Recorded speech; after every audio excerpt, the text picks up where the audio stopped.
आज हमारे साथ जो भाई हैं इनकी सर्जरी कंप्लीट हो चुकी है। पूरा दिन जो भी लगा है तो मैंने सारे सेशन आपको दिखाए हैं रील के माध्यम से, इंस्टा पे भी और यूट्यूब पे भी मैं शेयर करता रहता हूँ।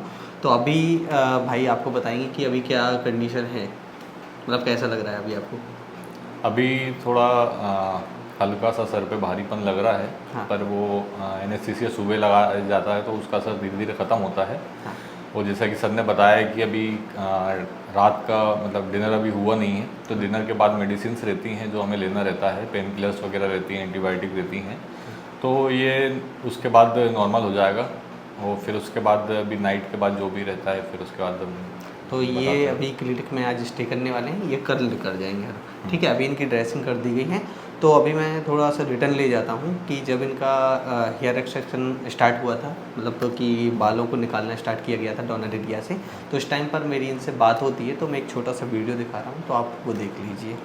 तो जब आपका हेयर ट्रांसप्लांट होता है तो आपके डोनर एरिया से आपके ग्राफ्ट्स को निकाला जाता है। तो अभी तन्मय भाई की हेयर ट्रांसप्लांट हो रहा है जिसमें इनकी ग्राफ्ट्स को निकाला जा रहा है। तो अभी हम भाई से पूछे कि भाई किसी भी प्रकार का आपको दर्द हो रहा है क्या? नहीं, मुझे कोई दर्द नहीं हो रहा है फिलहाल। ठीक है। बाकी आपको जो सर्जरी शुरू हो रही थी तो उसके पहले थोड़ा बहुत लग रहा था कि कितना कैसा लगेगा आपको? नहीं। बिल्कुल भी नहीं? चलो सही है। तो मतलब पहले से तैयार थे आप? मेंटली प्रिपेयर था पहले से मैं। चलो सही है। फिर इसके बाद क्या होता है कि इनकी जब ग्राफ्ट्स निकल जाते हैं और फिर इनकी स्लिट बनना स्टार्ट होती है। तो स्लिट बनते टाइम आप देखिए कि इनकी मतलब कुछ इस तरीके से स्लिट बनती हैं, ऐसे छेद किए जाते हैं। तो उसमें कोई दर्द वगैरह हो रहा था क्या आपको? नहीं। तो मैं वो भी इनका वीडियो दिखाता हूँ। देखिए कि इस वीडियो में कि हम लोग कितने नॉर्मली बात हो रही थी। तो अभी हम भाई को आपको दिखाते हैं कि तन्मय भाई बताइए कि अभी आपको कोई दिक्कत हो रही है? नहीं नहीं, मुझे कोई तकलीफ नहीं हो रही। सब नॉर्मल लग रहा है? सब नॉर्मल। आवाज़ थोड़ी कम निकल रही है आपकी। अरे सब सब नॉर्मल है बिल्कुल। बिल्कुल, मतलब कोई सर्जरी कराना चाहता है तो उसको क्या बोलोगे कि कितना दर्द होता है? बिल्कुल दर्द नहीं होता। बिल्कुल नहीं होता। नहीं। और लास्ट में क्या होता है, इनकी ग्राफ्ट्स लगाए जाते हैं जो कि टेक्नीशियन वर्क होता है। तो ग्राफ्ट्स लगते टाइम आपको कोई दर्द हो रहा था क्या?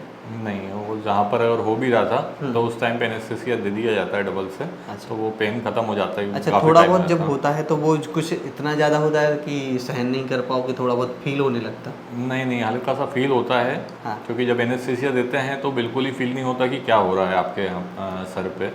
तो जब हल्का सा ऐसा लगने लगे कि कुछ हो रहा है आपके सर पे, तब आप डॉक्टर्स को बोल देते हैं, टेक्नीशियंस को, तो वो एनेस्थीसिया दे देते हैं। तो टेक्नीशियन वर्क होता है लास्ट में जो ग्राफ्ट्स लगाए जाते हैं। तो ये डाउट आप हमेशा क्लियर रखना और आप अपने दिमाग में रखना।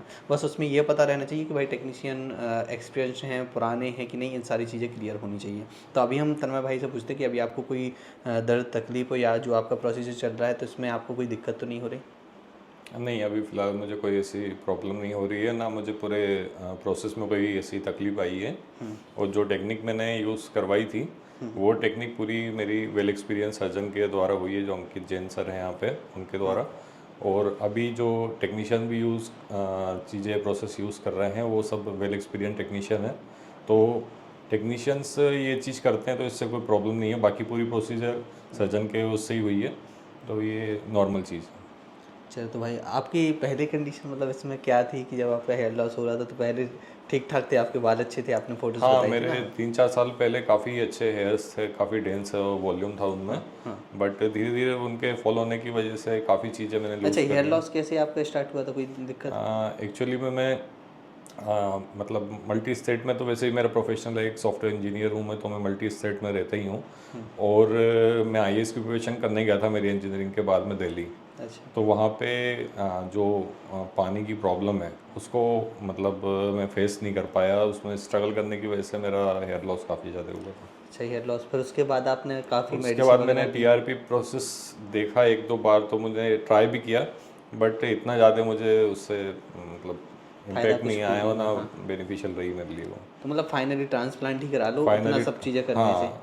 और ये परमानेंट एक प्रोसेस है, वो उनका फिर से मेंटेनेंस करने का वो रहता है कि आज पीआरपी करवाएंगे तो वो अभी के लिए इम्प्रूवमेंट आ जाता है, फिर बाद में अगर उसको मेंटेन नहीं करा तो वो वापस से हेयर लॉस स्टार्ट हो जाता है। बट हेयर ट्रांसप्लांट में थोड़ी ये चीज़ें मेंटेनेंस कम है।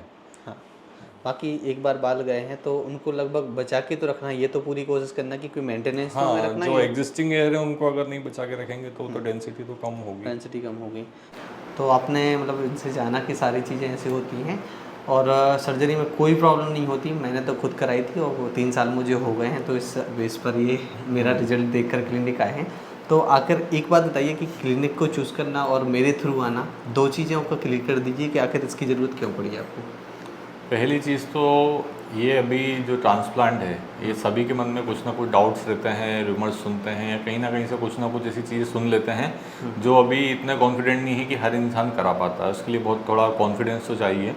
तो ये चीज़ बूस्ट करने के लिए प्रवीण भाई ने मुझे काफ़ी हेल्प की, क्योंकि उन्होंने खुद ने कराया था और उन्होंने अभी ये जो चैनल के थ्रू काफ़ी सारी सर्जरीज़ को अपने पोस्ट की हैं।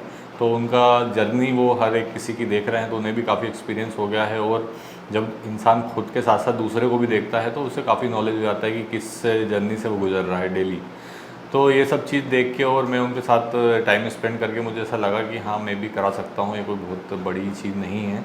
अभी तक की मेरी जो जर्नी रही है इसमें मुझे कोई डिफ़िकल्टीज़ नहीं आई हैं और आगे की जो भी अपडेट रहेंगी वो प्रवीण भाई आपको बताएंगे मेरे थ्रू। जैसे डॉक्टर का आपको कैसा लगा कि डॉक्टर से मिल के उन्होंने जो आपका ट्रीटमेंट किया? अभी तक जो मतलब मेरे रिज़ल्ट है सुबह से अभी तक के, मुझे ऐसा लगा कि किसी एक्सपीरियंस इंसान ने किए हैं जिसमें मुझे अभी तक कोई ऐसी परेशानी और किसी चीज़ से स्ट्रगल नहीं करना पड़ा। तो अभी फ़िलहाल का मेरा एक्सपीरियंस है डॉक्टर से रिलेटेड भी काफ़ी अच्छा रहा। अच्छा, तो फिर आपने ये सब जाना कि भाई हेयर ट्रांसप्लांट कराना बिल्कुल नॉर्मल चीज़ होती है। सर्जरी जस्ट करा के अब भी आए हैं ओटी से और हम लोग बैठकर इंटरव्यू शूट कर रहे हैं। हाँ। और सर्जरी से आने के बाद सबसे पहले इन्होंने घर पे कॉल किया। हाँ। मतलब ड्रेसिंग भी नहीं हुई थी, तो ऐसा कुछ नहीं होता कि भाई ड्रेसिंग ही बिल्कुल तुरंत इम्पोर्टेंट हो, तो हाँ। मतलब इतनी कुछ ब्लीडिंग नहीं होती, ना कुछ होता है। नहीं, ऐसी कोई प्रॉब्लम फेस नहीं करनी पड़ती। तो भाई आप भी यदि अपना हेयर ट्रांसप्लांट कराने का प्लान कर रहे हो और आपके अंदर डर है, तो पहली बात तो आप मेरे चैनल पर जाके सारे वीडियोस देख लो, आपके सारे ये डर ख़त्म हो जाएगा। और पहली बात, डर कहीं ना कहीं इनको भी था, इन्होंने हमसे बात की, जब बात करने के बाद बिल्कुल नॉर्मल लगा तभी सर्जरी कराई। हाँ, सही बात है कि नहीं? तो आप चैनल को विजिट करिए, वो पहले सारी वीडियोस देखिए, प्रॉपर आपको ट्रस्ट हो जाए सारी चीज़ों पर। आप जितनी ज़्यादा वीडियो देखोगे तो आपको क्लियर हो जाएंगी सारी चीज़ें, ठीक है? तो मिलते हैं नेक्स्ट सर्जरी के साथ। अभी तक तो इनका इतना ही है और जो भी अपडेट मिलता है तो मैं आपको बताऊंगा, इसलिए मेरे चैनल को सब्सक्राइब कर लेना। इंस्टा पर हो तो मैं फॉलो भी कर लेना।